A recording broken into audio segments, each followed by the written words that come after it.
Thank you to the Baruch family that's hosting us here tonight. Baruch Hashem, I'm glad that all the chairs are full. And tonight's topic, we're going to speak about marriage.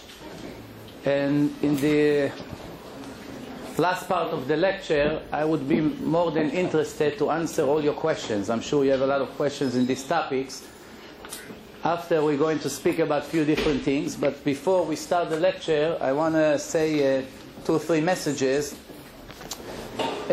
First of all, you know, we have the Facebook list, and I'm sure most of you came from that announcement. I don't know that much about it, but Steve has a list, and we have also another list. So, with Steve is what? The philosopher? What's the name of that? Oh, modern day philosopher. Modern day philosopher. That's one list. No, it's not far from the truth. That's philosophy, Jewish philosophy. And the other list is a friend of mine. His name is Eliakum Cohen. He's a Baal Tshuva from Atlanta, American guy that he came to learn in Muncie for a while. And he got into Kiruv. And Bezrat Hashem, you'll hear about him soon. He knows how to get to the right people. So he started a list. It's called Divine Information. Also Rabbi Mizrachi, I think, whatever. That's the information there. So please, everybody that doesn't have his name on the list, we're going to make it more organized. So we can tell you where I'm speaking, like tomorrow in Queens. Tomorrow I have a lecture about the future of the world. Where are we heading to? It's going to be on Beit Gabriel and 108th Street and corner of 67, 8:30 tomorrow. Also going to be, Bezrat Hashem, a very interesting lecture. Also, I want to thank, of course, Steve and Danny. They are my helpers. They help to promote the lectures and to let everybody know. They build the list.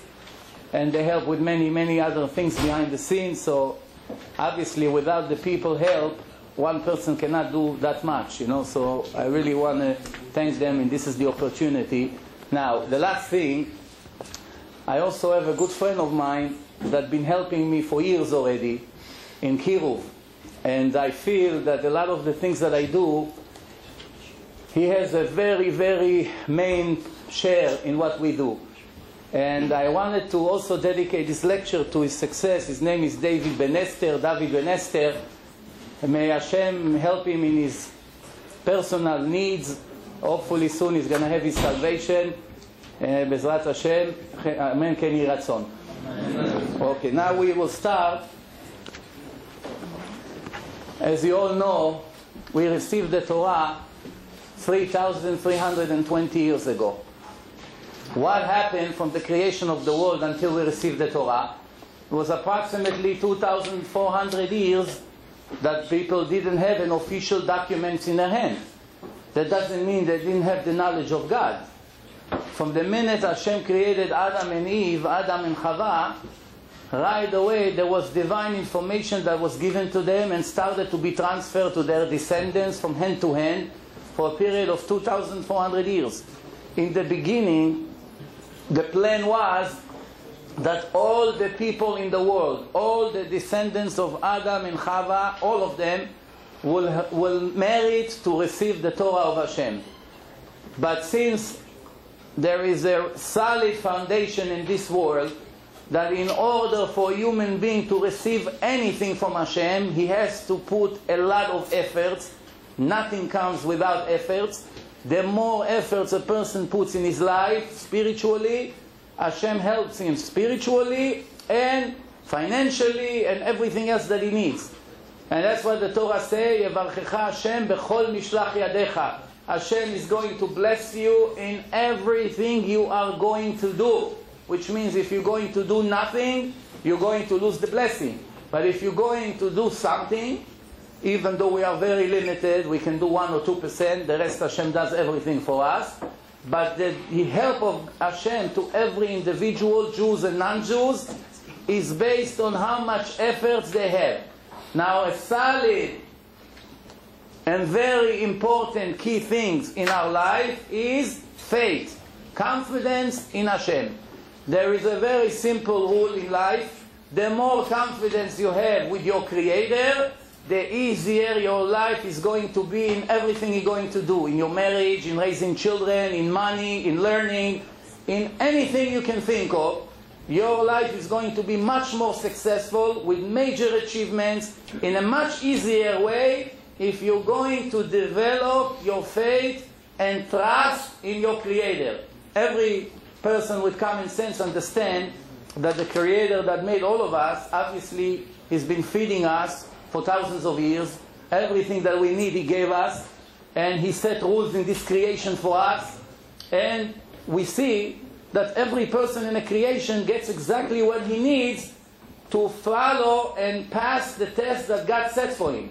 Even though each one of us has a different test than the other, no person has an exact same test like his friend.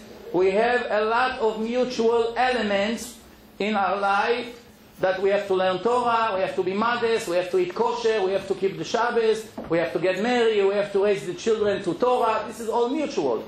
Even though each one of us has an individual, unique test in our life. Or sometimes tests, few tests in a lifetime. And based on the test, this is how Hashem is moving our life left or right. Becoming rich, becoming poor, healthy, sick, getting married, not getting married, having children, not having children, etc. As just the creation of the world, the plan, as I said, was to give each individual a share in God's Torah. Since the people made mistakes, they lost their merit to participate in the greatest gift on earth, to have the document of the Creator of the world. After many, many sins that people made, automatically God excluded them and their descendants from the plan, which means in the beginning Adam was supposed to receive the Torah, but since he made the sin, Hashem cut him out of the will of the Torah and he lost his share. Then after him it was Cain and Hevel. Cain murdered Hevel. Cain and his descendants automatically lost their share. And then as we progress, we saw Noah had 3 sons. 2 of them were not righteous, so they lost their share. Shem, which we came from Shem, every Jew that came from Shem, somebody who doesn't like Jew, his name is anti-Semite, anti-Shemi. Why? Because we came from Shem. Shem was righteous. So right away, the other 2 lost their share. Shem has its share still pending. From Shem, few generations came Abraham. Abraham was a righteous person, but Ishmael came from him. So Ishmael and all his descendants, which is many, many Arabs today, they lost their share in the Torah. As we progress, Yitzchak had Esav and his descendants lost their share in the Torah. Then he went to Yaakov. Yaakov became, in his life, a complete righteous person. All his children were righteous. That moment, God decided finally to give humanity his Torah. So that means all the other people who lost their share going to benefit from the righteousness of Jacob, of Yaakov, that Hashem decided to give his children the Torah. When did he give them the Torah? After preparation of 210 years. 210 years of slavery in Egypt, then the salvation, the exodus of Egypt, 7 weeks later, we received the Torah. If we would not receive the Torah, we wouldn't know basically anything about marriage. Everything we know today about marriage and how to succeed in marriage come from that Torah. Don't get me wrong. Every person who was close to Hashem in his life, he knew the secrets and the recommendations how to achieve successful marriage. Today when we review the situation in the world, not that many people know. In United States, that's where we live right now, in United States, 75% of the people are getting divorced within 5 years. That's the current statistic. 75%. Which means a clever person that is not religious, if he's clever, he shouldn't get married. What's his odds? 75% to have a horrible future. What does it mean, horrible future? Few months of happiness, fake happiness. We're going to address what real happiness is. And then the love slowly dying out. And then a year or 2 later, the problems begin. What does it mean, problems? Fighting in courts, problems with the in-laws, problems with the lawyers, sharing the property. Everybody knows what we're talking about. And this is in almost every block, almost in every street, in every state in the United States. In Israel is nothing better. The situation in Israel is getting worse by the minute. People lost their value of life. Nobody understands what he lives for. So obviously when a person lives without a guideline, how exactly is going to be successful in marriage when he doesn't understand what he lives for? Nevertheless, he doesn't know what marriage is all about. He thinks, I found her in a club or in a bar or in a street, and then we like each other, and that's what's going to promise us great, happy future together, when obviously statistics shows that 75% of them will be very bitter soon. The 25%, we may think that they finally are happily married. So I have news for you. Almost none of them is happily married. Let's be honest. Almost none of them. So why they're not getting divorced? Because it's very painful to get divorced. It may cost millions of dollars, because he achieved everything he had in 10, 20 years of hard work. It's very difficult for him to share it with somebody that he just met a year ago and give her everything. So for that, many people that I know personally are suffering from now until the rest of their life, just for that reason. Then, some people don't want to get divorced because they feel bad for the kids. They have mercy on their kids, so they say, you know what, I already lost my life. I will dedicate the rest of my life for the success of these kids. Which sounds that they are doing something very nice, but in reality, sometimes it's much worse than getting divorced. Why?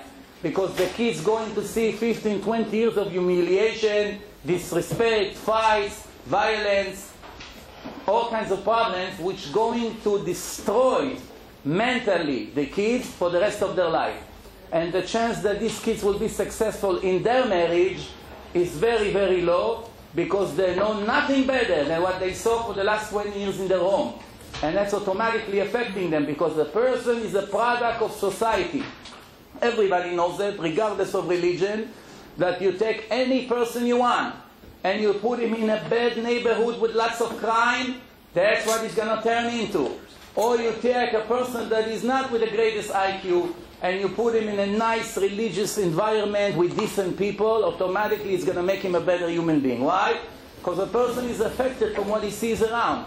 Whatever he sees affects him for eternity. Not only in this life, in every one of their lives that he's going to have in his next body. In the next reincarnation, it's still affecting his personality from what he's seen in all his previous reincarnations. So for instance, if you see a person that is very paranoid for every little thing, if you check in his previous life, you see that there was some dramatic event that changed his life from now on for eternity.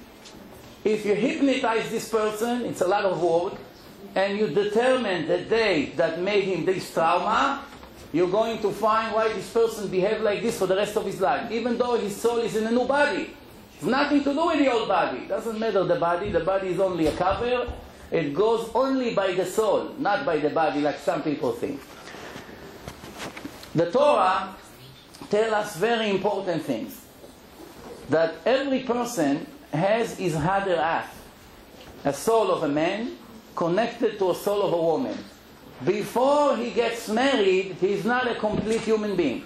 Chazal, our sages, brings us a lot of interesting says about the difference between a married man to a single person. Everybody understands right away that to achieve complete level, a person must get married first. A single person has a lot of restrictions against him in his spiritual life. He cannot do certain things just because he's not married. Because a not married person, he did not reach the highest potential that a person can reach. So the Torah says,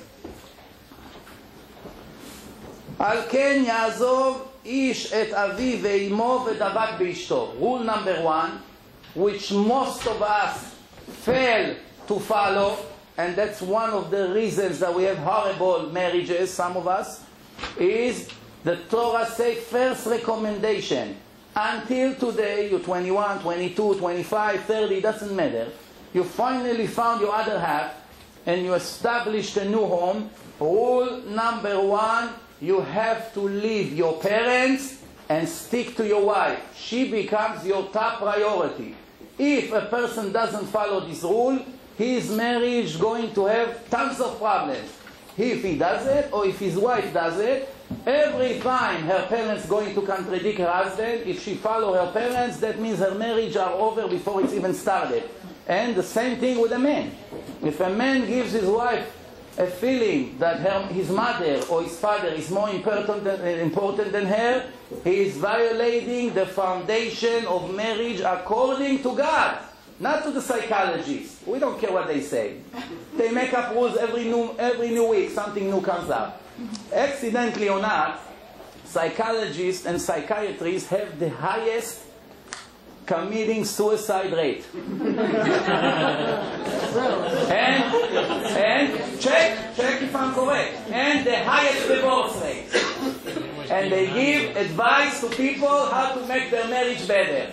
It's just going to a doctor that smokes 2 packs of cigarettes a day, giving a lecture how horrible are cigarettes to your health, with a cigarette in his hand. Everything he's going to say comes here and goes from here. Nobody pays attention to him, because one picture equals like 1,000 words. You know, if a person is very, very happy and he comes to teach about diet, what's the first question everybody asks? Not everybody has the guts to ask him. What if this guy has to do with diet?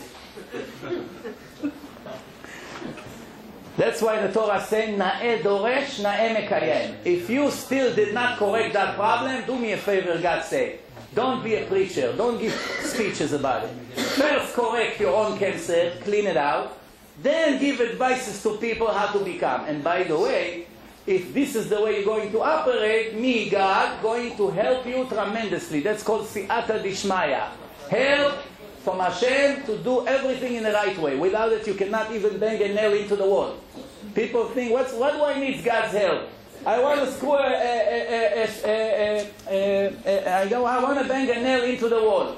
Why do I need God's help? Yes, without His help, you break your finger with a hammer. What do you think? Even for something like this, you need Hashem help. So the Torah says, Al ken ya'azov ish et aviv ve'imo v'davak be'ishto. Therefore, a person has to leave his father and mother and stick to his wife. The Torah didn't mean that your parents don't exist anymore. You're still obligated to give them all the respect and help them in any way you can. And if they don't have money for food, so you buy them the food. You know, there's all the rules of respecting the parents. But if your parents telling you bad things about your wife, you are not allowed to listen. And you have to cut it before it even starts. Also, I've been involved, today I don't have the time for this anymore, but many years ago, I used to go to people's houses that they used to have fights and problems and give them some ideas how to overcome the crisis in their marriage.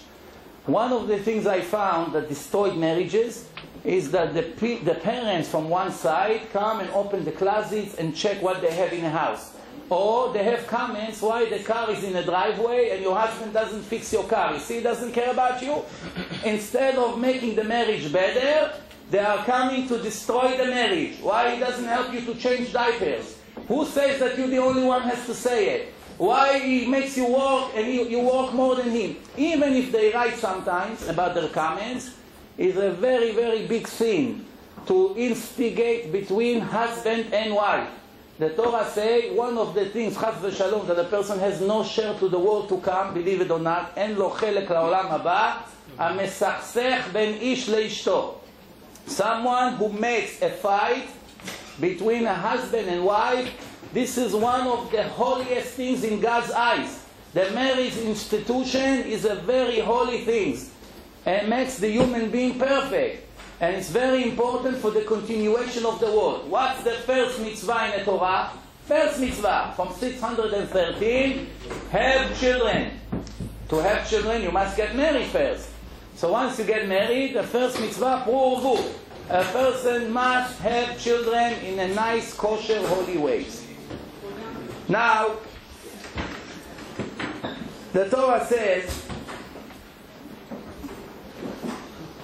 האהבה התלויה בדבר סופה להתקיים, האהבה שאינה תלויה בדבר אהבה שאינה תלויה בדבר סופה להתקיים, אהבה שתלויה בדבר אין סופה להתקיים. This is in Hebrew. What's the translation in English? Every love that is subject to something, conditional. For sure, this love is only temporary. Pay attention to what I'm saying here. It's very important to understand this part. Every love, every relationship that starts between two individuals, and it's based on something else, which means without that something, this connection wouldn't start. It's for sure, it's guaranteed that this connection will not have any blessing. Let's give an example. A person meets a woman. He goes on a date, on a shidduch.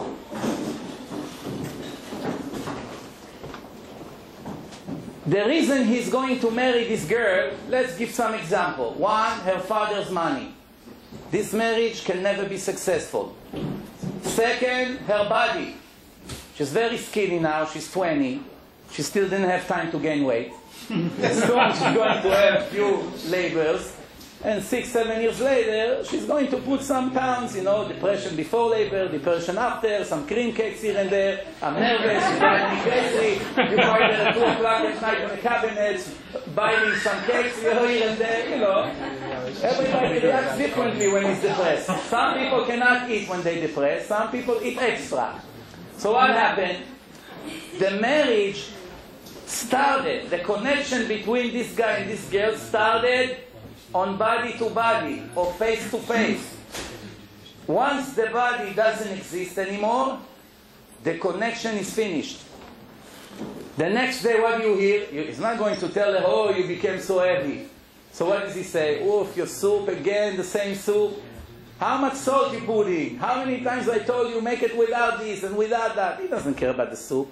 Or how many times I told you don't leave the toys around when I come from work? He cares about the toys. 5 years the toys are here, he never make a bit. All of a sudden the toys bothering him. No. Psychologically he cannot stand there anymore. Or the other way around. So because of that, everything she's going to say, everything she's going to do automatically gets upset. Why? The problem is something else. Sometimes the person doesn't even realize that that's the reason. If you connect him to a lie detector, you'll see that that's not the reason. But the truth is that that's the only reason. It's in his subconscious. Once I gave a lecture in a place, and a person came to me after the lecture and he told me, I think my wife is cheating on me. I told him, what do you mean you think? You have solid evidence? He said, no, I'm searching for it. I checked her computer, I checked here, I checked the phone bill, I checked a lot of things. I even followed her a few times. So far, I don't have any evidence. So how can you blame a Jew before you have anything to prove your case? He said, I'll tell you very simple. Until 2 months ago, my wife was a magnet to me. I couldn't move. I had to hide in the house from her. Every second, everywhere I go, she comes, she talks to me, she hugs me, this, that. All of a sudden, for 2 months, she doesn't initiate any contact. I try to get close to her, she makes excuses, I have headache, I don't feel good, I just took a pill, How can it be that she's not cheating on me? What else? So Hashem gave me a great idea, which was 100% truth. I told him, let me ask you just one question. Did you tell your wife about 2 months ago that she gained weight? He said, sure. I told her she did gain weight. Your marriage is over. Oh, don't be so extreme. What is this? Big deal. I told her she gained weight. Everybody tells his wife she gained weight. That's why most marriages look like this.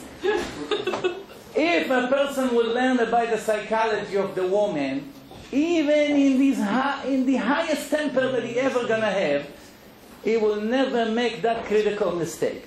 Telling a woman about something nice that she had, that she doesn't have it anymore, makes her lose all her confidence, and will take many, many, many years of hard work to restore what you just lost. Why?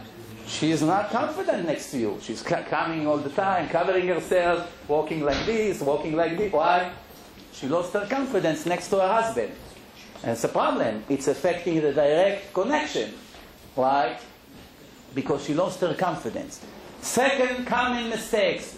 You should learn from my mother how to cook this gondi. Your marriage is over.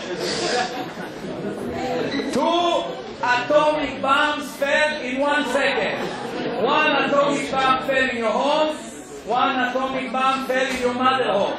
Because until now, your wife was giving her life for you, cook for you, thinking, how would I make my husband happy for my food? She lost all her desire to cook for you, and she cannot stand your mother anymore.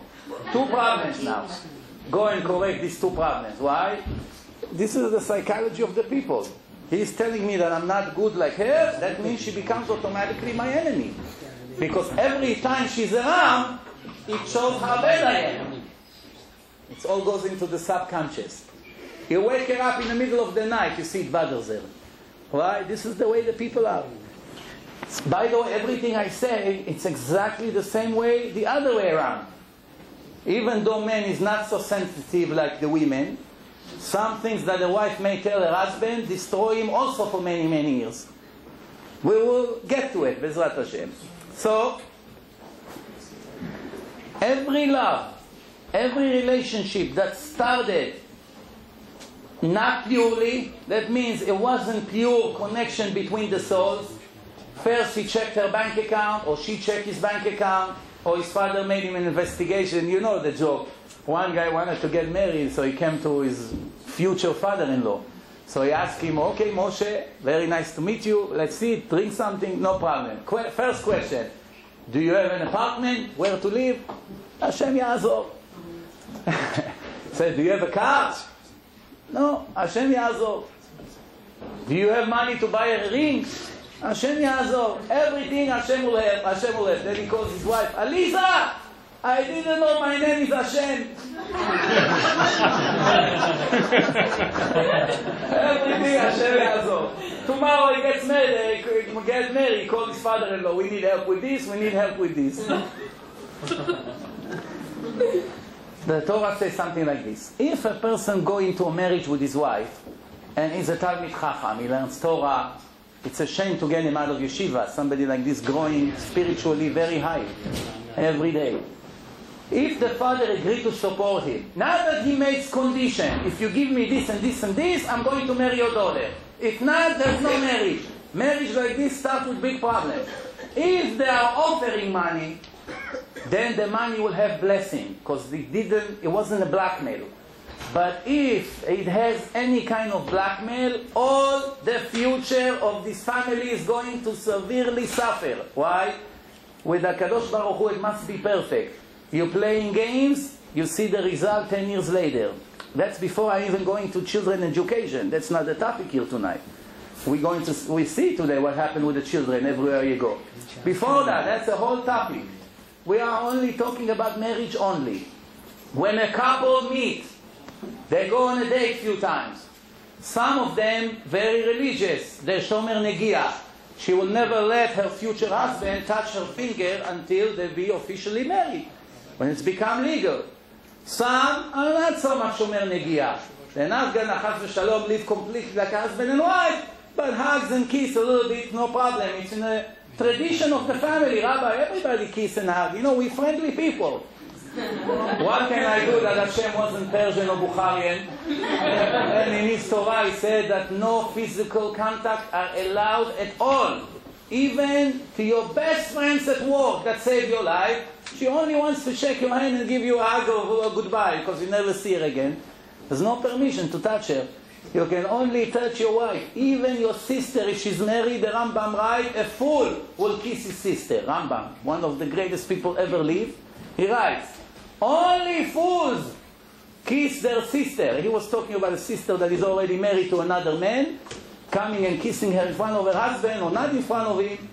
It's not such a clever thing to do. I didn't say it's not allowed, but the Rambam writes, only a fool is going to do such a thing. I don't want to be a fool. If the Rambam thinks that if I'll do such a thing, I'm a fool, I must listen to him. He was one of the greatest people ever lived. You can go to Washington, you see a statue of one of the 18 people, the greatest 18 people that ever lived in this world. Even the Americans and the Greeks, they all admit Rambam is somebody very special. I always say that's because they didn't know all the rabbis in the Gemara. They knew them, Washington will be full of rabbis. Unfortunately, sometimes today the newspapers are full of rabbis. What happened? When people are running after physical pleasure, no matter how holy they are, no matter how much Torah they know, there's one trap that destroyed each one of us, some more and some less. What? Desire for materialistic life. Even though everybody sees that this is the number one distraction to the person's life, married, not married, before we even get to that. It's destroyed the life of a person. It makes him far away from Hashem. He's not attracted to the Torah because he's in love with all this physical art and beautiful things. He doesn't have patience for Torah. Same thing kids. Take a kid, give him Game Boy. Give him 1 month to play. PSP, this, NBA, baseball, and then bring him Gemara. He cannot look at the Gemara. It looks at the Gemara like a poison. The other kids that never saw these things, when you give him the Gemara, his eyes coming out from happiness. What happened? You gave this kid something to taste, and this one doesn't know what it is yet. If you give him also, a month later, he doesn't want to touch the Torah. So this is the number one poison that people feed their children and themselves. And then they wonder, why it's so hard for me to be religious? Why everything is so hard? Everything is hard because you are addicted to something that Hashem is disgusted with. What is it? Materialistic life. Don't get me wrong. I didn't say that you're not entitled to live in a big house. Maybe you have a lot of guests, you want them to sleep for Shabbos, you want to give beautiful lectures, people come. Look how many people came here tonight. So beautiful, you have room to make great things. So that's very good if this is your intention. Unfortunately, today when people build houses or buy houses, first thing goes into their mind, how much show-off I'm going to make on this house. How much show-off I'm going to get on that sport car. Why? It's all a show-off. Show-off, it's a big sin in Hashem's Torah. You have to decide. You want to be close to God, or you want to be like the Goyim. The Goyim culture is all about body, beauty, physical things. That's the Greek culture. Sport. The word sport came from where? From the city Sparta. Sparta, that's when they made the first stadium. The Greeks used to make all kinds of fights between people to animals, between people to people. That's how it all started. A show, sport, boxing, judo, karate. Today, it's a new religion. What's the number one religion in the world? Baseball, football, basketball, soccer. That's what's number one religion. Once Rabbi Eliezer ben David, Persian, he went to Argentina. 10 o'clock at night, he sits in someone's house in Buenos Aires. 10 o'clock at night, he hears, yeah! But yeah, like yes, the whole Buenos Aires is screaming from the window. He asked the Jew, what happened? He said, there's a World Cup. It's 1978. World Cup! Argentina just scored a goal. So he said in his lecture, I was so embarrassed to be a Jew that moment. What's the connection? Goyim's happy about the goal, and I'm embarrassed to be a Jew.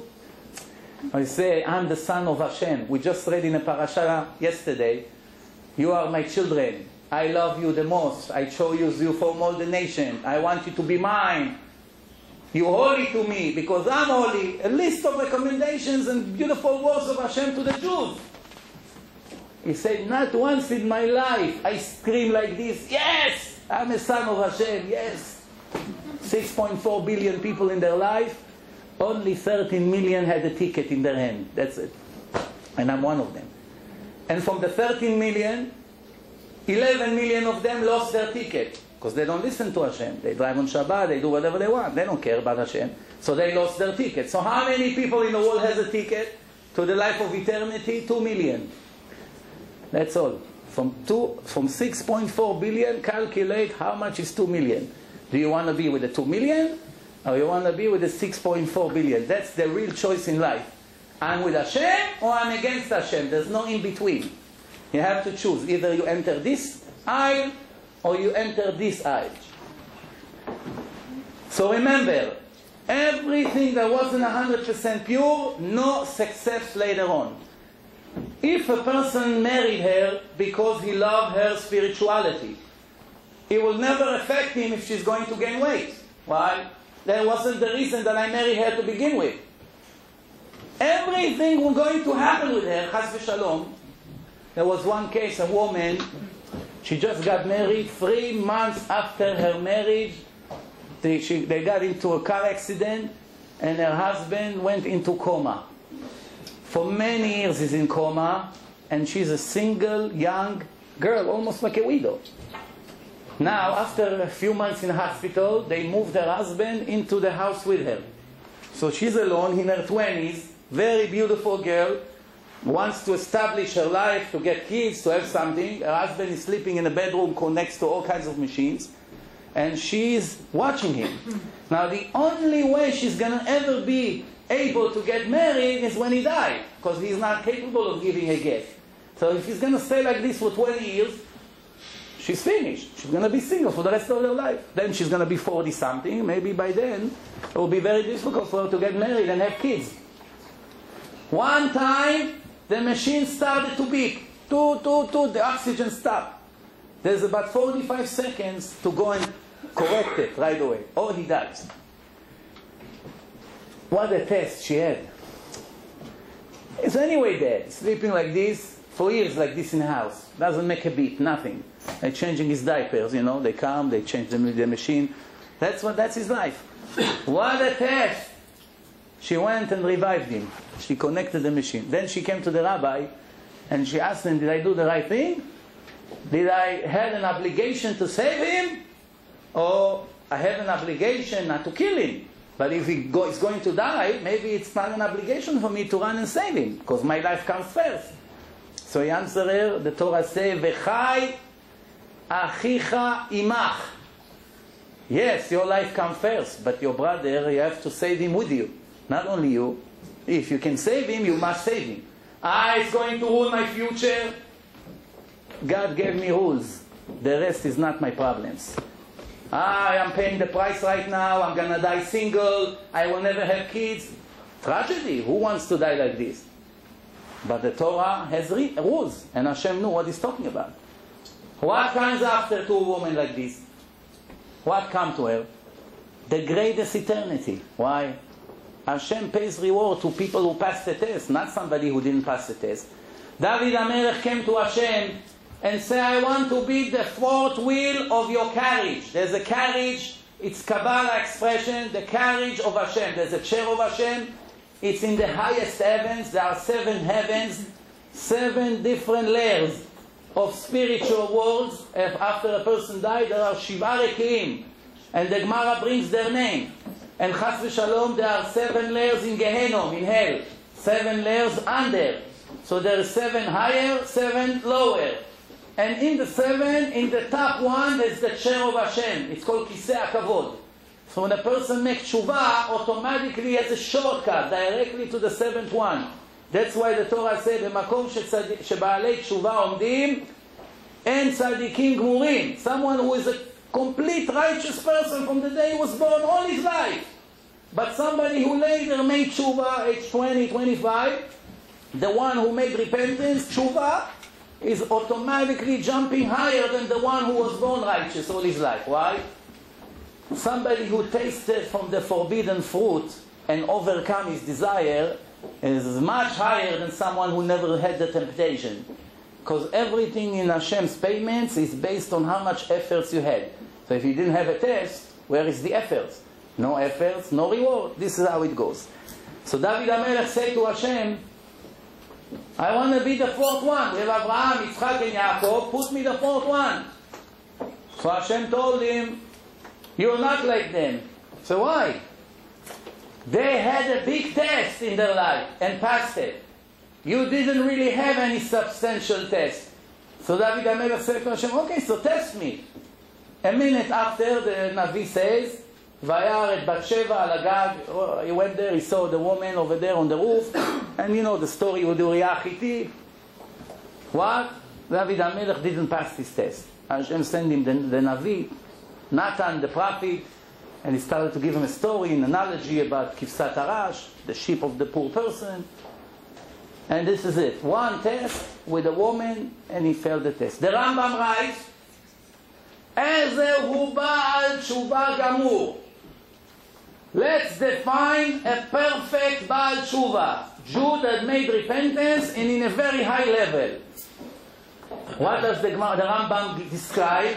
A person that had a girlfriend. Listen to this. This is almost 900 years ago.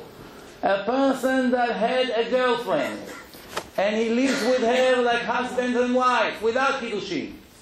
And one day he leaves her and he goes to yeshiva and he becomes the tzaddik.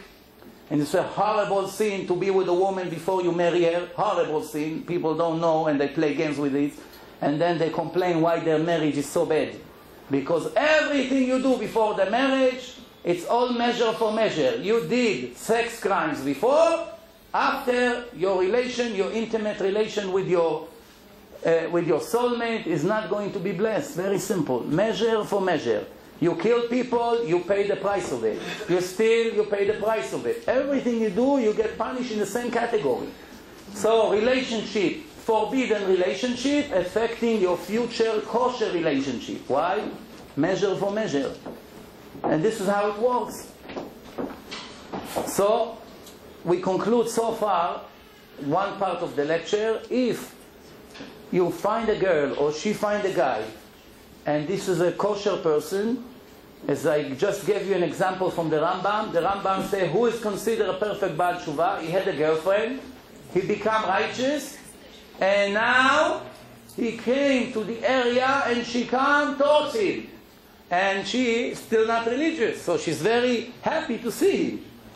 And Rambam writes, no, he didn't touch her, not because he became very old, or he had some kind of physical problem. No, that doesn't count, there's no test. He has strong desire for her like before. But he knows Hashem is watching him, and he didn't touch her. Arehu Baal Tshuva Gamur. From all the millions of possibilities that Rambam could have used, which example he used? Intimate relationship between a guy and a girl. If you pass this test, everything else is a piece of cake. That's called Kal Vachomer. It's needless to say, if this is the opportunity you had to make a sin, and you hold yourself, then what's not to eat non-kosher cake? No big deal. Compare this to this. And this is just an example how important is these things. Then,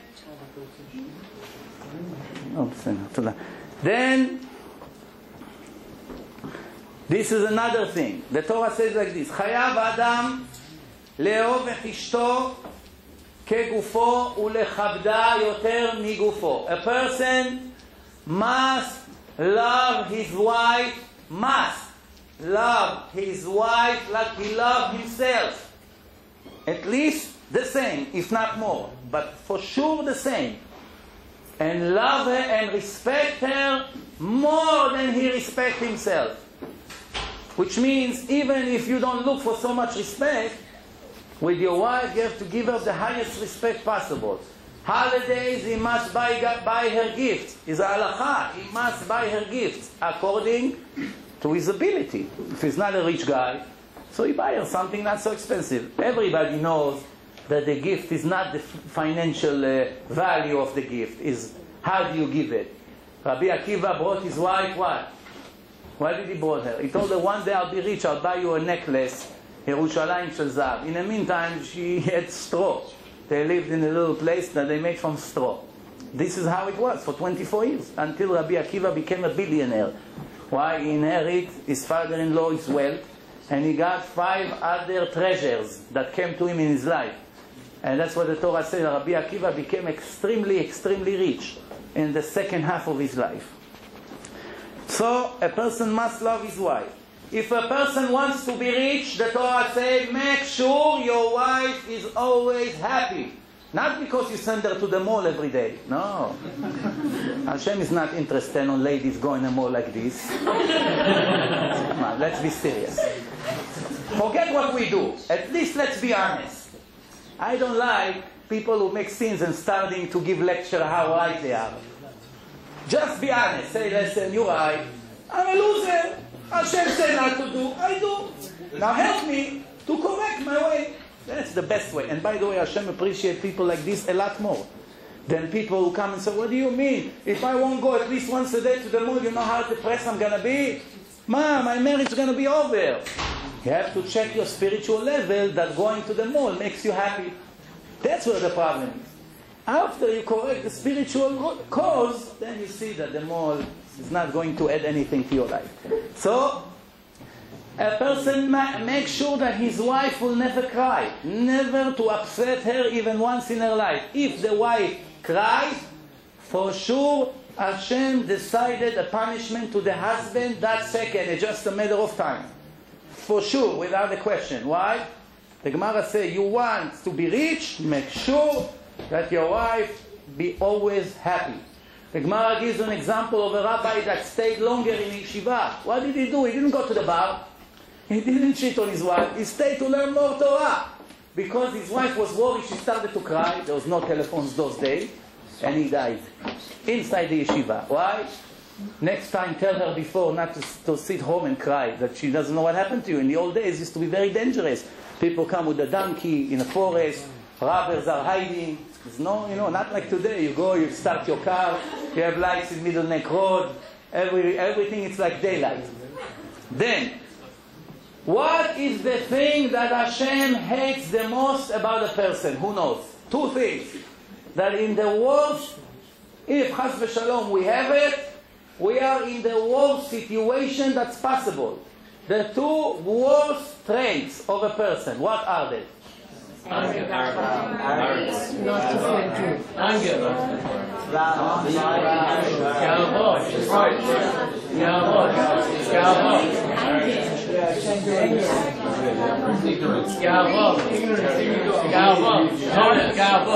Talk behind somebody else.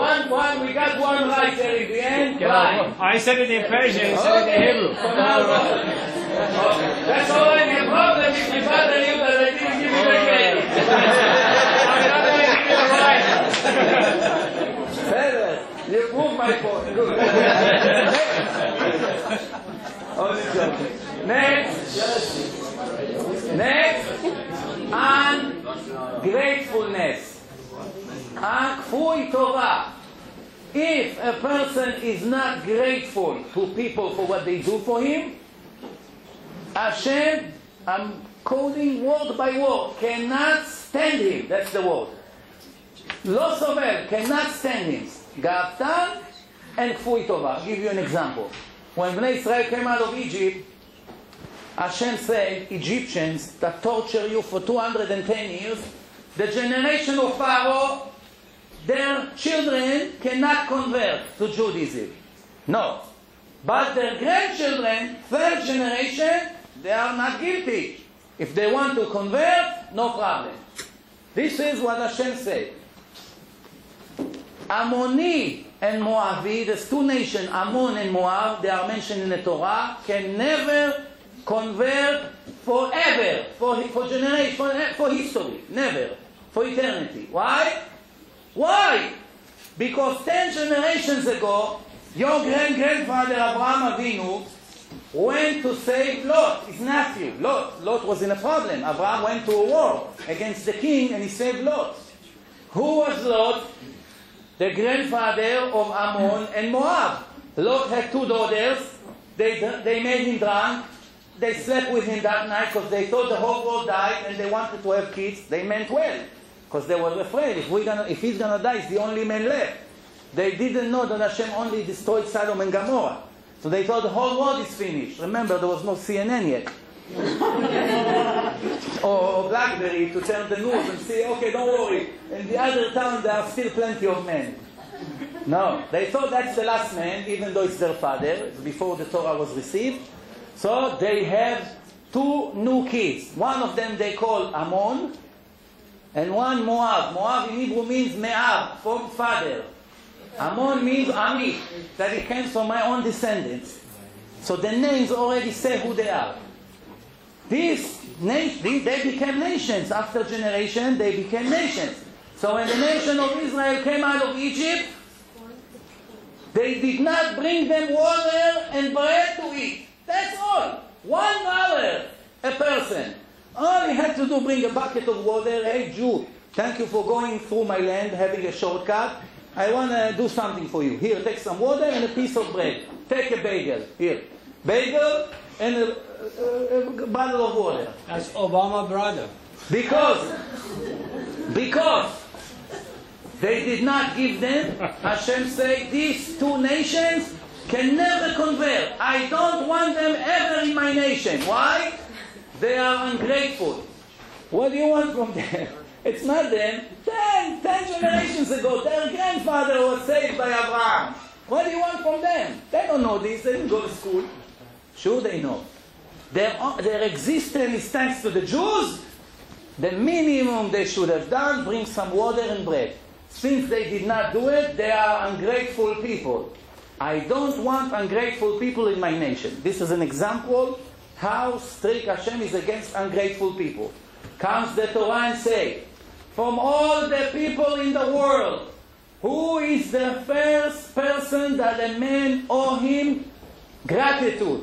From the whole entire world, who is the first person that in his trial, when a person dies, first thing Hashem checked by him, if he was grateful to who?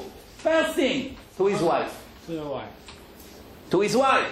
If a person was very kind to all the world, he helps them, he brings them close to Hashem, he teaches them Torah, he gives them donations, he feeds them, he does so many things for them. But he's obnoxious to his wife. Remember good what I'm telling you now. All his mitzvot are gurnish, do not count at all. Why? He's a hypocrite. If you're really an ungrateful person, who do you owe the most? Who cooks for you every day? Your wife. Who does the laundry? Your wife. Who pays the bill? Sometimes she forgets the mortgage, but who pays the bill? She does. She supports you, she'll help you, she's with you, she saves you from the sin, she raises your children. The Gemara says, this is a story with lots of things to learn about. The Gemara says, Rabbi used to buy a lot of gifts to his wife. So his students asked him, Rabbi, we see how obnoxious is your wife to you. We see how she puts you down. We see how she doesn't help you in anything. We see how she's not disrespectful to you. How is it possible that you treat her like a queen and get her all these gifts? We want to learn Torah. Tell us the halacha. Is this the right way? Or you are chassid? Guess what he answered them? Real story from life, Rabbi Chia. What did he say? Daya shemegadelet et banai laTorah. It's enough for me that she raised my children, she teach them Torah, they come from school, from kindergarten, she feed them, she send them to school in the morning. I owe her my life. She can step on my head in the middle of Kings Point, whatever, Avenue, whatever the name of it, Middle Road. No problem. Why? How would I ever pay her back just for this? If I had to do it, I couldn't learn 1 minute Torah in my life. Try one day when your wife goes to the hospital to give birth, to send your kids to school. Then when she comes back from the hospital, hi Malka, you know what, I have to tell you something, you are great. Wow, what happened now, you never told me? One day I had to send the kids to school, I saw what's going on here every morning. People take it for granted. I'm not talking about wives that spend all her husband's money. He works, 12 o'clock he's in the office. Moshe, where are you? In the office. Why you don't go home? I still didn't make enough money for my wife for this week. One guy asked her, he came to the rabbi, and the rabbi, he asked him, Rabbi, I want to marry this girl. He said, wow, very good. Everybody who will marry this girl will become a millionaire. Why? Before he was a billionaire. He got married, he became a millionaire. So, we're not talking about wives like this. Wives like this, before the marriage, you must pay very careful attention if this is what you have here. One guy told me, I'm going on a date. So I told him, I have an advice for you. You don't have to go on a date. Just send your car to the date. Anyway, she doesn't marry you. She marry your car. Got angry at me. I was right. 6 months later, they went to the Rabbanut. She didn't care about him. I saw it right away. People from the outside can see what the person cannot see. A person likes to lie to himself to make things easier. This is called Samnu Kazav Machsenu. Let's move on. So who is the first person that you owe? Your husband or your wife? If you're nice to everybody else and you put her down, all your mitzvot are not count. I want to tell you a personal story. 7, 8 years ago, I went to Yerushalayim to my Rav, which is also my cousin. It's a very, very big Chacham in Yerushalayim. Has a big Mekubal. And he's a student of the greatest Sephardic rabbi in the world that passed away 10 years ago. Persian. Rav Ben Zion Abba Shaul. He was the biggest Sephardi Rav and the biggest Mekubal in the world. And the number one in personality, in traits. The most humble person and the biggest genius. Everybody knows in Yerushalayim. 500,000 people came to his funeral, even though he puts himself on the down to earth all his life.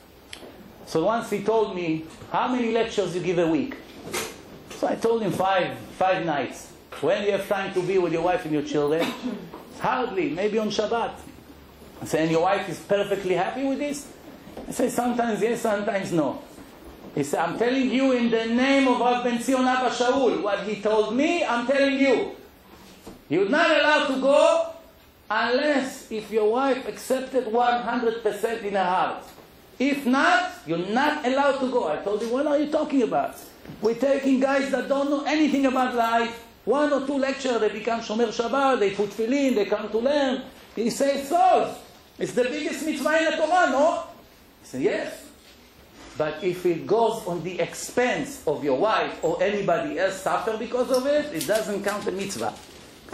Let all these people stay goyim. It's better than chas v'shalom you put somebody else down and he suffer because of that. Same thing that you do mitzvot with somebody else's money. He will be happy. How do you know? Some people are very generous with some other people's money. So a person has to comfort his wife and make her happy with all kinds of things until she say, I'm giving you my blessing, go. You can go for a week, you can go for 2 days, you can go every night. If not, why? This is the foundation of marriage, of raising children. Let's move on. Today, when people get married, there's a lot of problems before. What is one of the main problems? Nationality. Is he Persian? No, Abba is Iraqi. No, don't do this to your Abba. Come on, what, we raise you for this? Is he Ashkenazi? No, what is he Yemenite? Yemenite, Hashem Rachem. No, please. It's Bukhari, Abba, it's almost like Persian. No, you don't understand. No, Syrian. Families are broken because of this stupidity. Now, what is the law in the Torah? Chas v'shalom, not disrespecting parents of anybody. I'm just saying the law. What is the law in the Torah? Does a person has to listen to his parents when it comes to shidduchim or not? What do you think? Yes. Only when they say something according to the halacha. For instance, if he wants to marry a girl that she's not modest, everything is open the way she dressed, and his father say, come on, we're religious, it's disrespectful for our family, he must listen to him. Why? Because he brought something that she does against the Torah. But if they say, we don't like her height, she's not tall enough for us, he doesn't have to listen to them. Why? If a person, chas v'shalom, listen to this bad advice that his parents give him, doesn't matter what he is, Ashkenazi, Sephardi, doesn't matter. He may lose his soulmate forever. And chas v'shalom die single. Why? When Hashem decides who is your soulmate, what do you think? He cares what nationality he is from? When Hashem takes soul X and soul Y, and He announced in the creation of the world, this soul is the other half of this soul. And now I decide to put X in a Persian body, and I put Y in Ashkenazi body. Do you think that the box, if it's light or blonde, blue eyes, brown eyes, you think that's affecting Hashem's decision if to marry them or not? Only a fool may think such a thing. God already announced Miriam and Moshe, Yemenite and Ashkenazi, Hasid and whatever. They are already according to Hashem announcement. Any interference with parents or people because of this, Chas v'shalom, can ruin the children's life and grandchildren. Why? If he was her soulmate, he wasn't rich enough, Rabbi. What do you want? Now I have already pressure on me. Now I'm going to have to support another guy? He's worried. Why? He doesn't have faith in Hashem. He thinks he's the one who's sponsor. He doesn't know everything comes from Hashem. So he gets angry at his daughter that she found a poor guy. What kind of job he has? He didn't even go to college. But he's a tzaddik. He learns Torah. He's honest. He's decent. He has integrity. He's a nice person. Everybody likes him. What's his crime, the poor guy? He didn't make still $2 million. Poor guy. A criminal. He didn't make $2 million yet. What house is going to buy you? He cannot buy the bathroom in our backyard with his money. You want to marry him? What if Hashem decided that this is her husband and you prevented that? No problem. She listened to you. The shidduch called off. You come to Shamayim, the father. You see in your tribe that if they'll get married, one of their sons will be Chacham Rabbi Ovadia Yosef.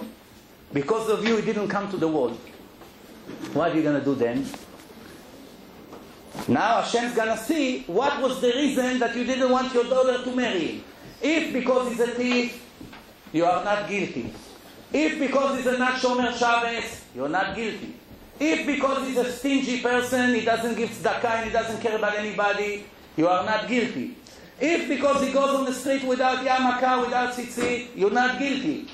If because he's not tall enough, you are guilty. If because he's Ashkenazi or Sfaradi or Persian or Bukhari or whatever you want, you are guilty. Because in Shamayim, Hashem doesn't go by this nonsense. And we see many couples that started with nothing. 20 years later, they own half of the world.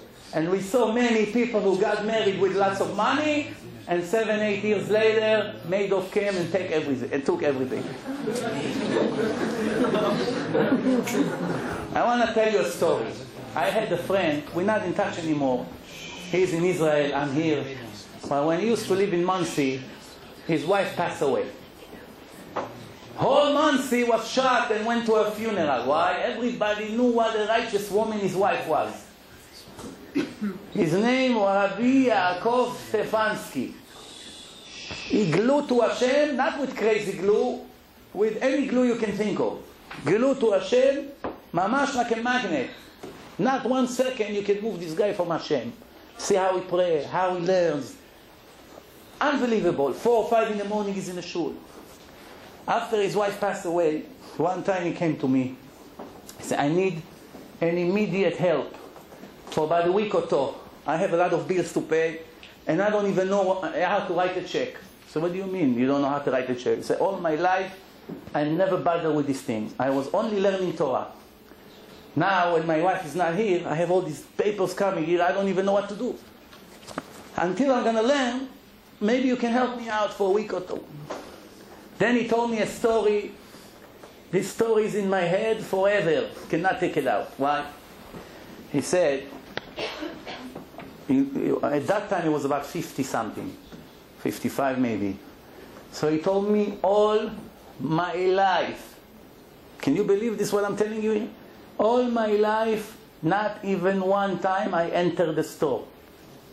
Any store. Why? The ladies are, you know how they dress. I didn't allow myself to go to places like this. I watched my eyes. Not once I had to go to a public place.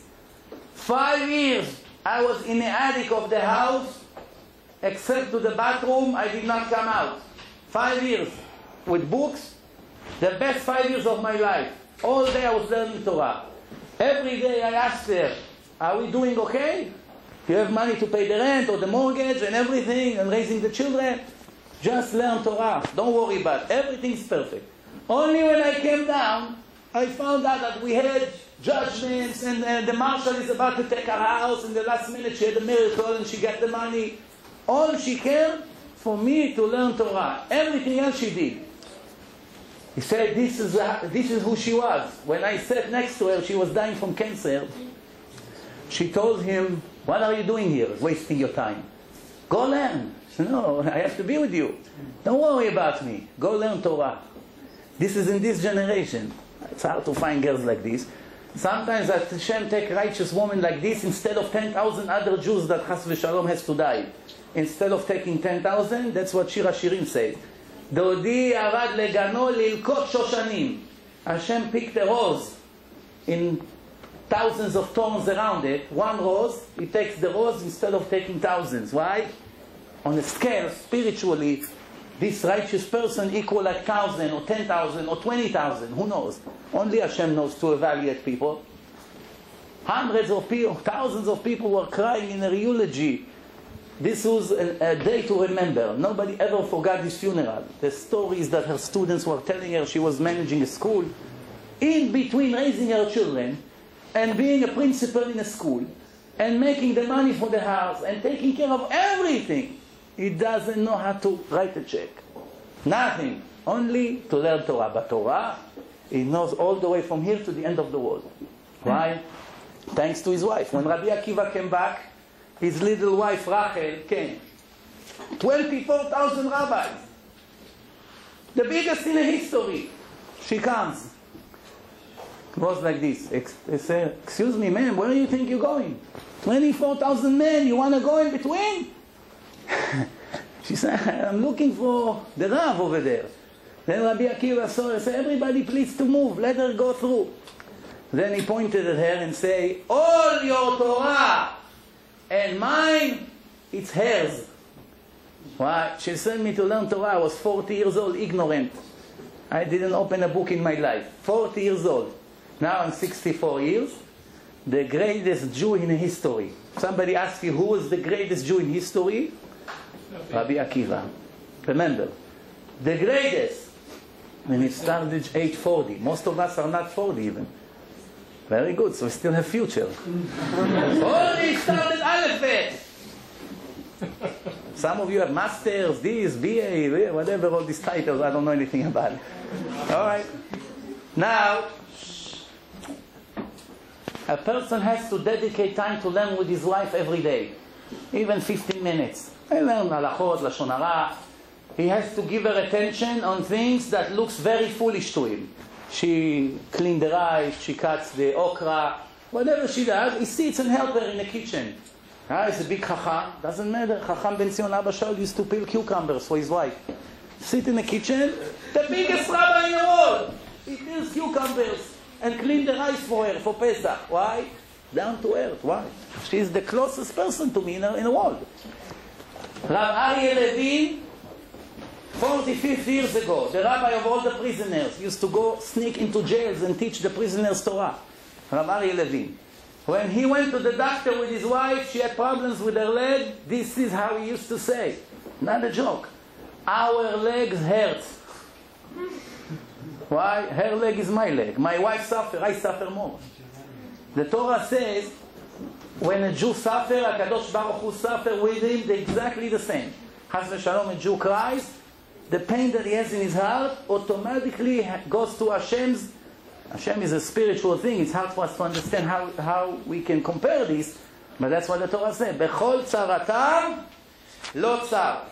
Sometimes a person thinks, okay, listen, I owe a lot to my wife, but she owes a lot more to me. You know what I did for her? I did this and this and that. He begins to list all the favors he does for his wife. So since I owe her a lot, and since she owes me a lot, I don't have to be ungrateful to her. I does for her, she does for me, that's it. Wrong. In Shamayim, Hashem doesn't calculate how much you owe a person and how much he owes you and look at the balance. It doesn't go that way. This is only in money. When it comes to mitzvot, there is no comparing balances. No. If you owe a person 1,000,000 favors, and he owe you 500,000 favors, he has to be grateful to the 500,000 favors, and you have to be grateful to the 1,000,000. You don't go 1,000,000 minus 500,000, so now he owe me 500,000 and I don't owe him anything. No. You owe him and he owes you. and nothing can be deducted one from the other. So obviously this is how it is. A person should never fight with his wife in front of the children. Never. Even if it's urgent, even if he's fuming. First, put the children to sleep or go out of the house, go take a walk and fight somewhere else. Any fight in front of the children will have a price later to pay. Everything. So a person must respect his wife even if she did something horrible. Never to give an example in front of the children. Because the children, whatever speeches you give them, the bottom line will be how you behave. If somebody calls you and you say, I'm not home, your kids will become liars. Why? Because you are a liar. You can say, I'm not available. I'm not in a mood. I'm tired. I'm on my way to the shower. One guy was on his way to the shower. His wife called him up. Itzik! Yes.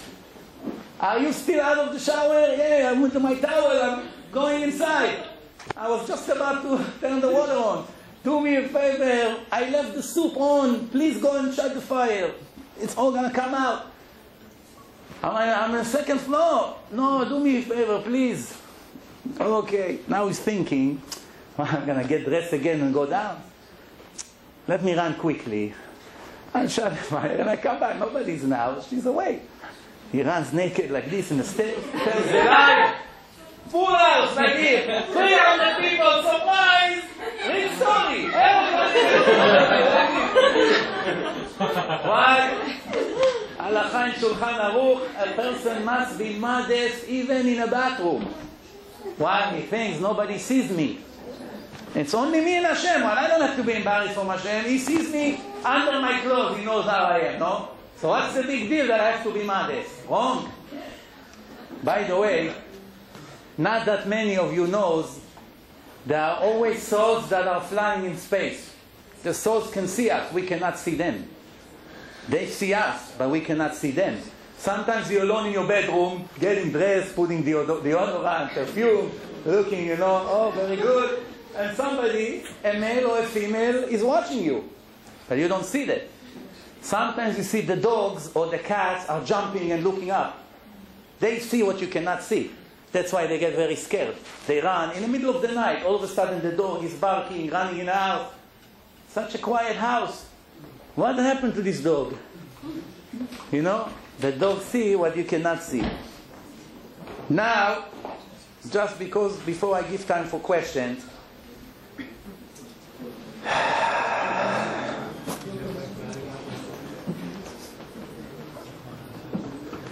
one of the other things that a person has to be very careful with is never to turn his wife down when she has to talk. Why? When Hashem created psychology, the Torah says, 10 קבין של שיחה ירדו לעולם. 10 kilos of conversations fell down to this world. 9 went to the ladies, 1 went to the men. She talks 20 minutes? Yes. Another 15 minutes? No. Another half an hour? I'll see. Drives her crazy. Did you ever see that when the wife comes to talk about, when you tell her, I'm very tired, I had a horrible day, please give me half an hour to rest. She has now 10 times more desire to talk. Please give me 5 minutes to rest. I'll talk to you in 5 minutes. Moshe, but I have to talk to you now. Now she has the urge to talk to you. This is it. A person must be clever. Even to pretend that he's listening, better than to turn her away.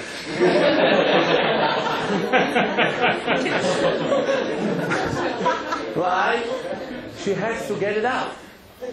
She has nobody to do it. All day she was with the kids, whatever. Now finally you came, you are the Mashiach for her. Let her take out. Don't listen to Lashon Hara from the wives. Yeah, she's only my wife. It's between me and her. We're very careful not to speak about others in a public.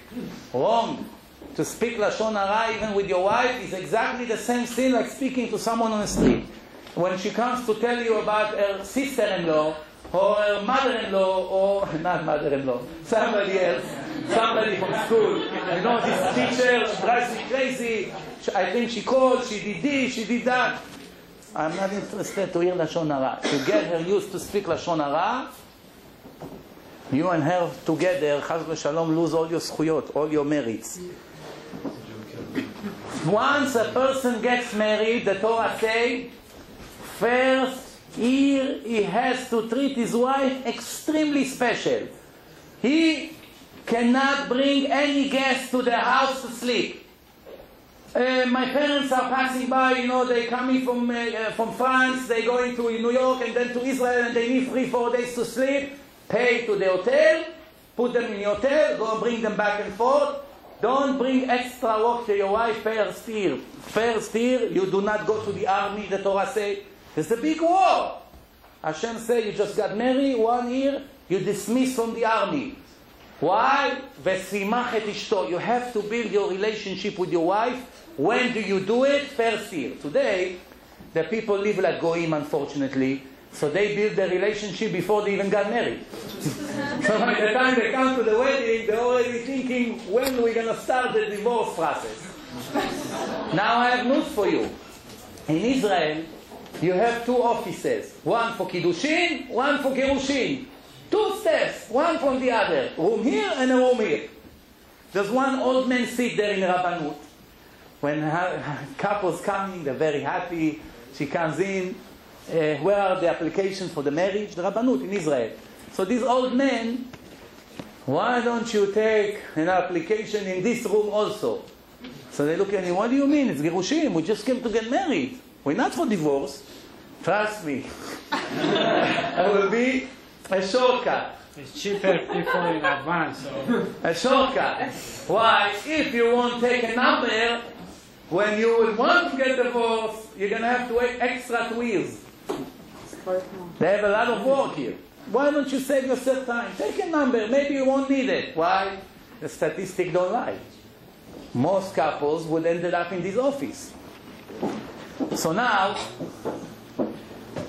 here is some of the most important things. Remember, the most important person to you in your life is your soulmate. Everybody around, including your parents and brothers and sisters, are secondary. If you don't realize it, you are making a very big mistake.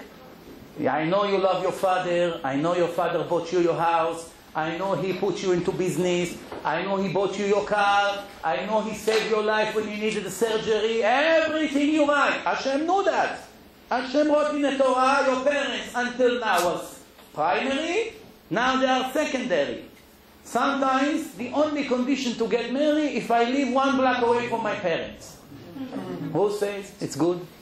That right away you get married, the entire family on your husband's face right away, or the other way around. Who says?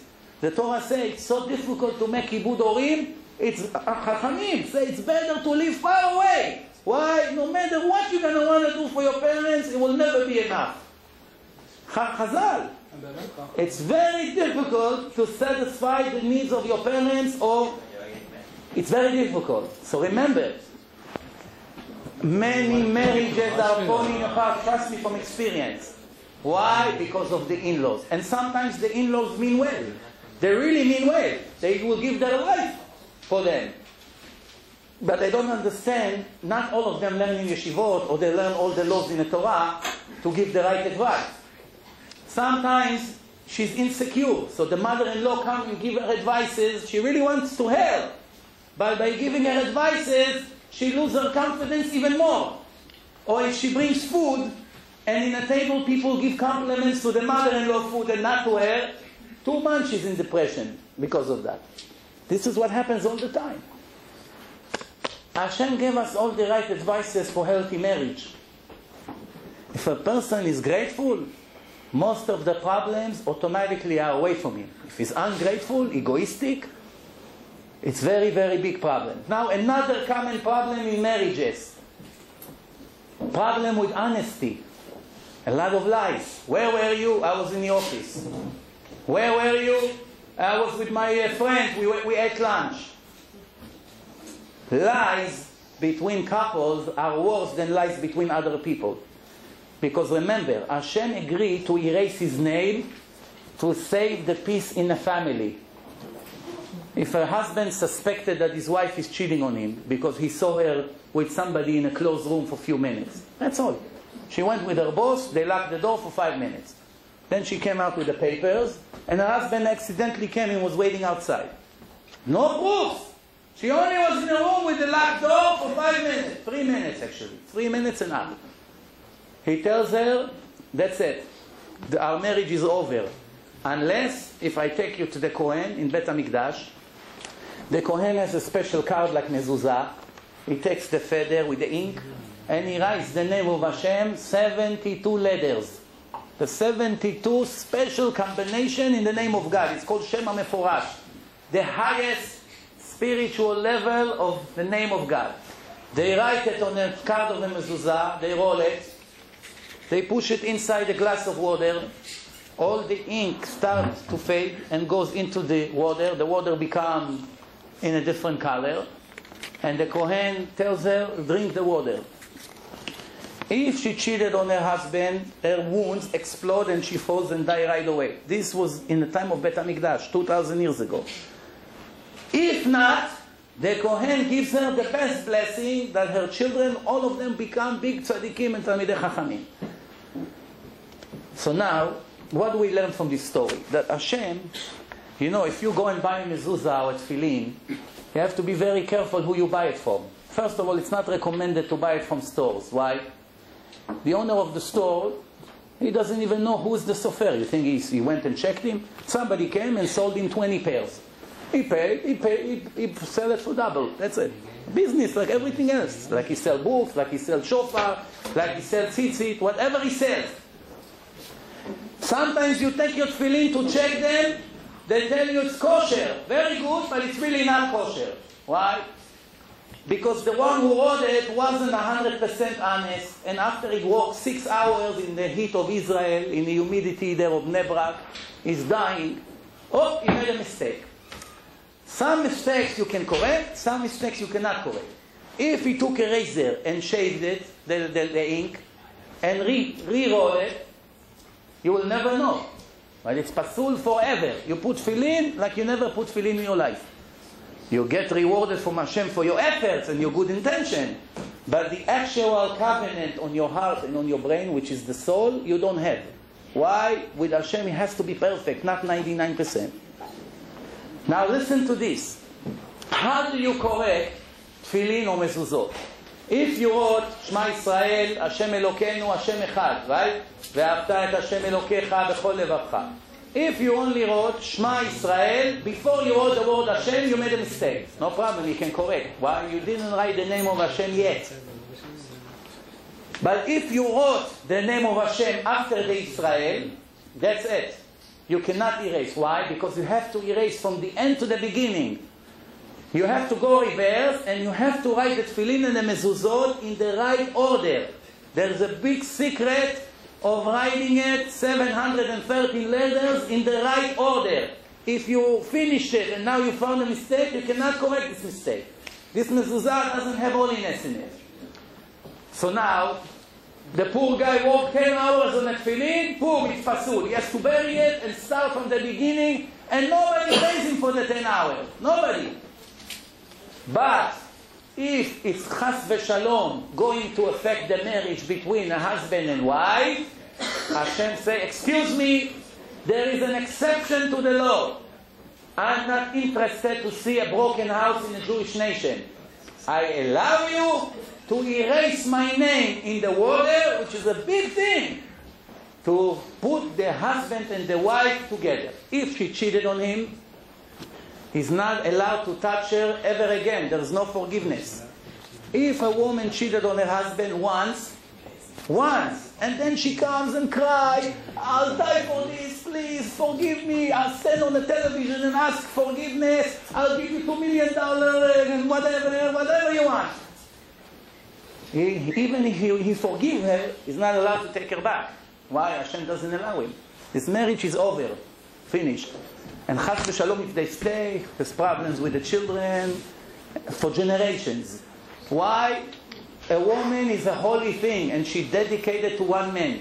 In Hebrew, the word husband, it's not like in English.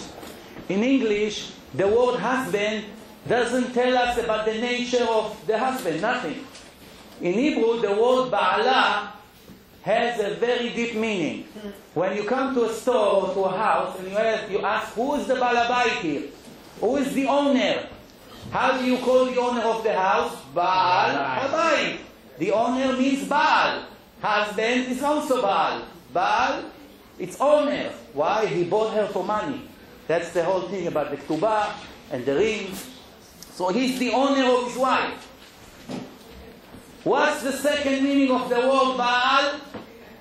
That he is the first one who had intimate relationship with her. And that's why when Hashem created the woman, He created it when you go to buy water. When you come to buy water in a supermarket, how do you know if you want to buy this bottle or not? If you open the bottle like this and you see that the ring was already detached, you don't want to buy this water. It's used product.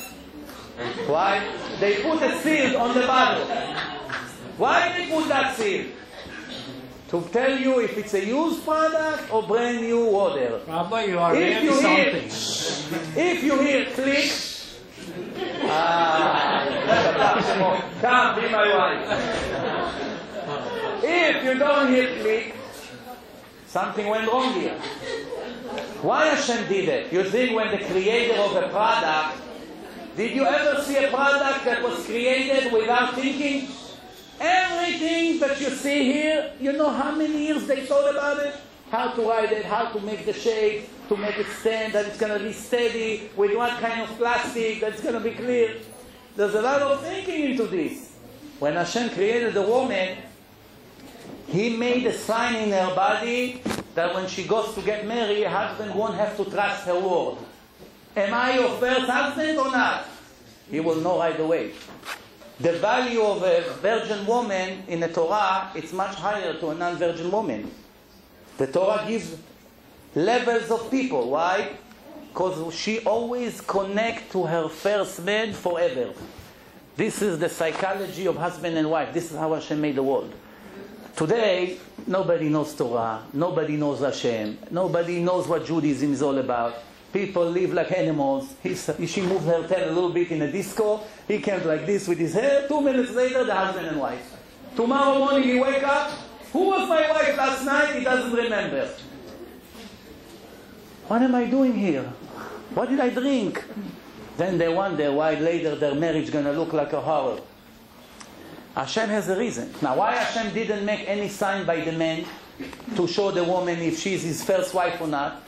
Because according to the Torah, even though we don't do it today, even for 2,000 years we don't do it, a man is allowed to marry more than one woman. Why?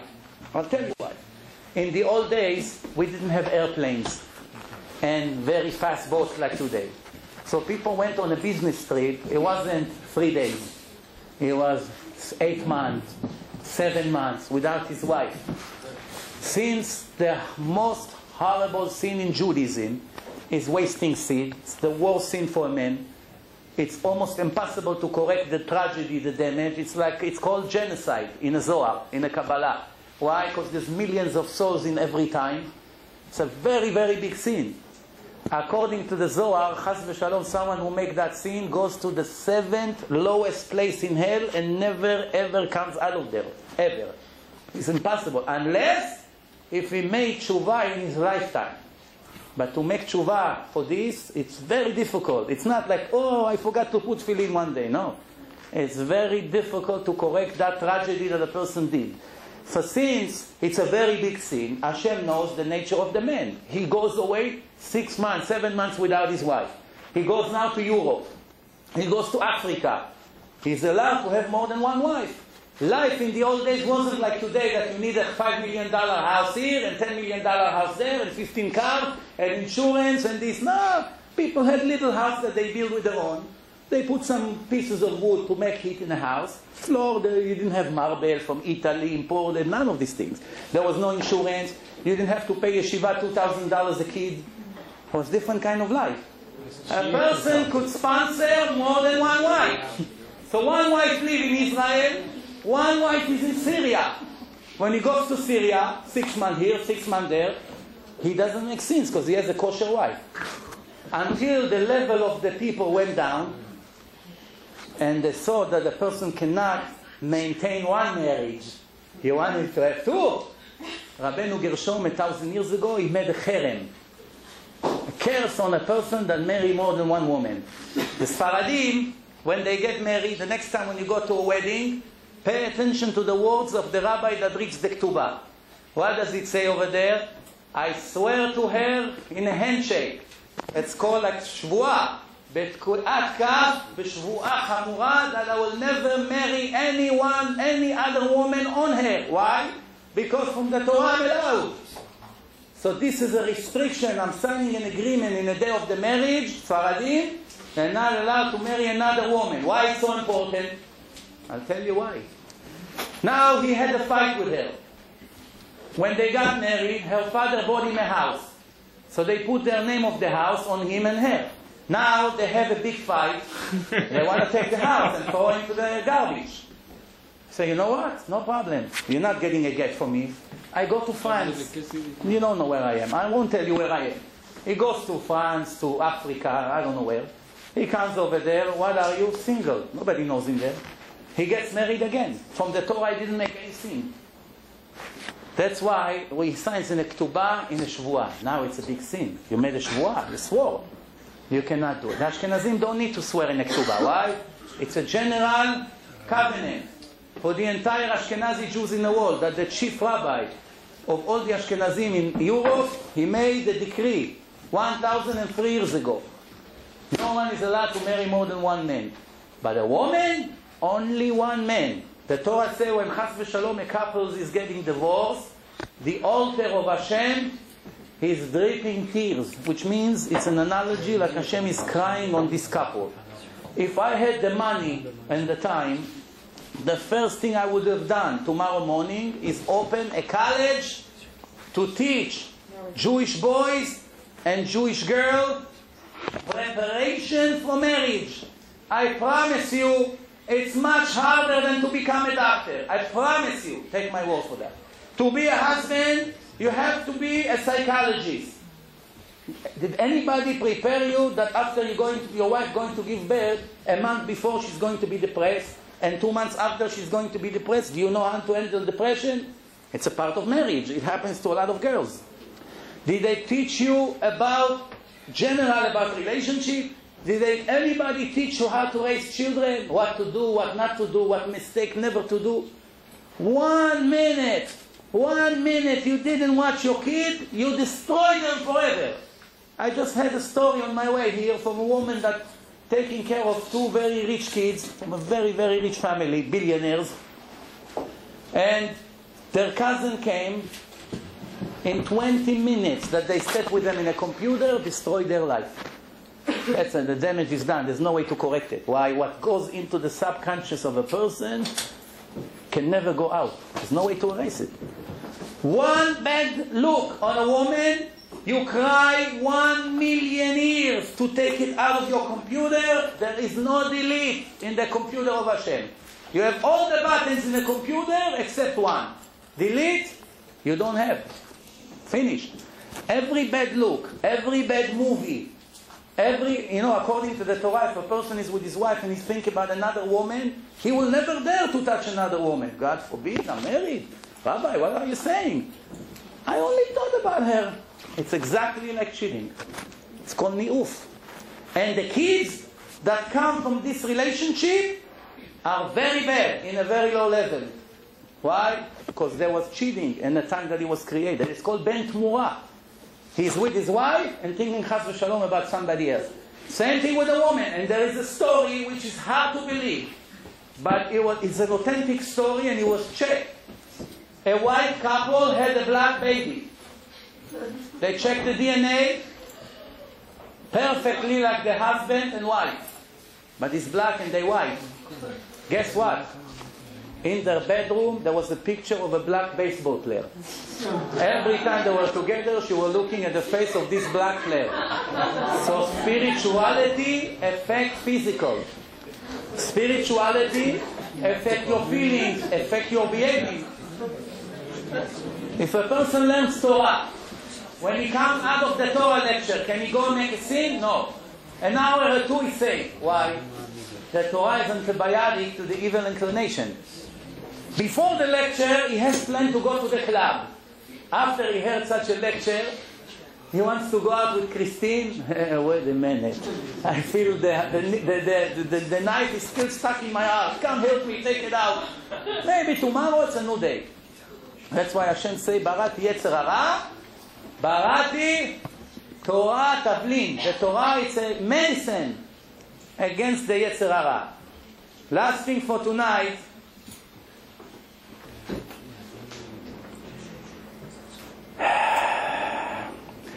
One of the key things to succeed in a marriage is compliments. There is one mitzvah in the Torah to lie as much as possible in marriage. Even though Hashem cannot stand liars, the Torah says, "Midbar sheker tirchak." There is one place inside the Torah that Hashem Himself said something different than the truth. Where? When Abraham and Sarah say, how can I have a kid? She's 90 years old. She doesn't have a wood. 90 years old. Imagine her. The Malach comes in, Sarah, Mabruk, Mazal Tov, next year a brit.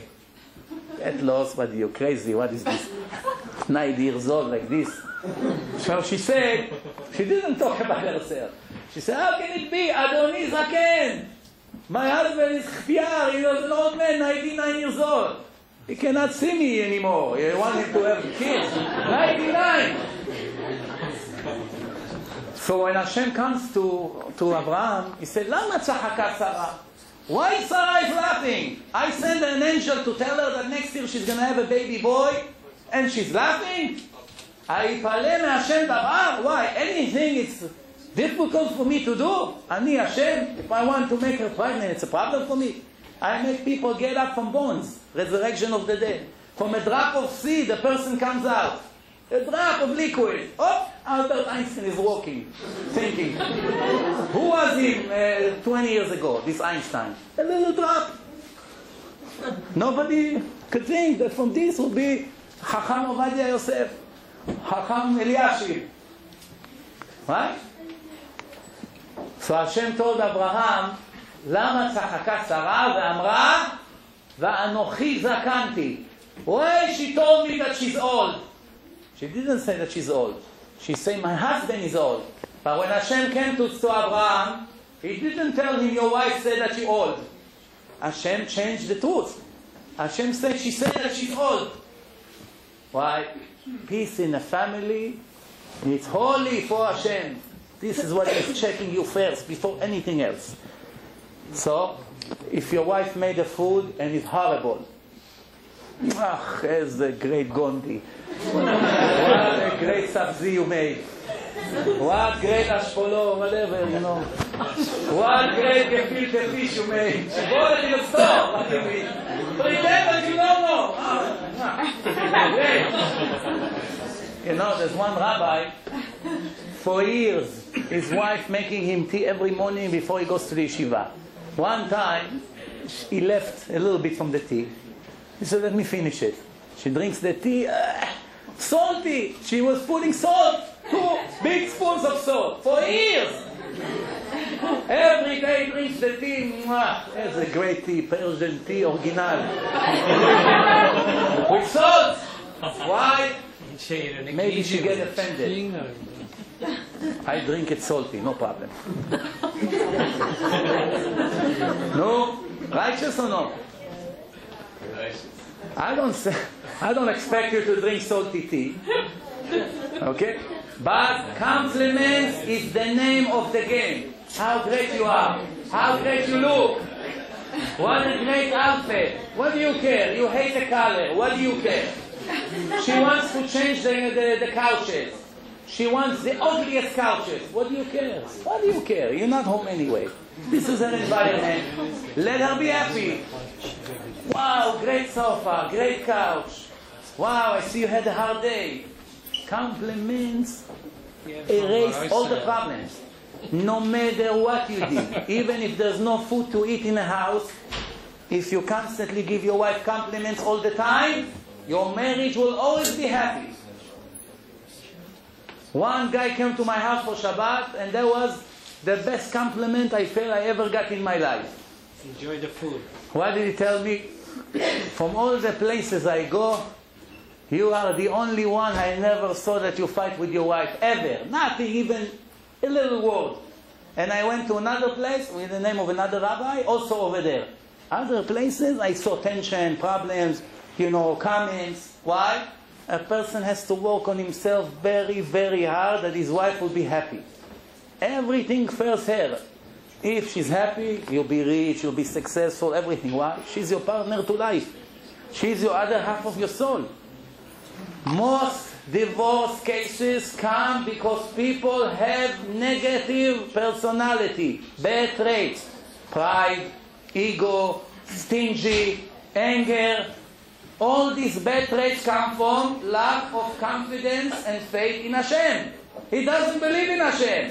If his wife made a mistake in a bit, where is the anger coming from?